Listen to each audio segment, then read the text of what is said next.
बिस्मिल्लाहिर्रहमानिर्रहीम। अस्सलामुअलैकुम। आप देख रहे हैं ताज 92 न्यूज़ और मैं हूं नाइला भट्टी। नजर डालते हैं आज की खबरों पर। मीरपुर खास से सैयद आसिफ अली शाह की खबर शामिल करते हैं। कराची में शहर सैलाब मुतासरीन के लिए शहरी जुनैद खान ने अपने दोस्तों के हमरा राशन की ट्रक सैलाब मुतासरीन के लिए मीरपुर खास लेकर पहुंच गए। जुनैद खान का कहना था कि ये राशन हम किसी वेलफेयर फाउंडेशन का या किसी की तरफ से लेकर नहीं आए, बल्कि मेरी फैमिली की तरफ से सैलाब मुतासरीन के लिए हम कराची से मीरपुर खास के मुतासरीन के लिए लेकर आए हैं और कराची से आने वाले दोस्त अपने मुतासरीन भाइयों के लिए ये राशन लाएं और इन मुतासरीन में तकसीम करें। मज़ीद जुनैद खान का कहना था कि हमें मीरपुर खास की पुलिस मोबाइल हमारे साथ मौजूद थी और हमें कोई सिक्योरिटी भी दी गई थी। सर अल्हम्दुलिल्लाह। सर ये कहाँ से आप आए हो? मैं कराची से आया हूँ और मेरा नाम जुनैद खान है जी।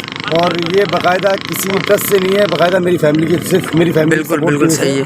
और आज मैं मीरपुर मोबाइल का क्या मैटर है? ये 15 जो मोबाइल आई है आपको इन्होंने रोका?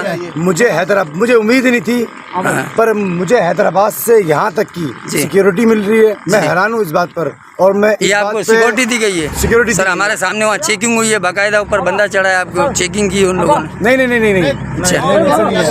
और ऐसा कुछ भी नहीं है जो मैं बोलूँगा। बहुत अच्छा काम कर रहे हो आप, बहुत अच्छा कर रहे हो। अगर कोई परेशानी है तो आप वो बताएं। नहीं, अल्हम्दुलिल्लाह गवर्नमेंट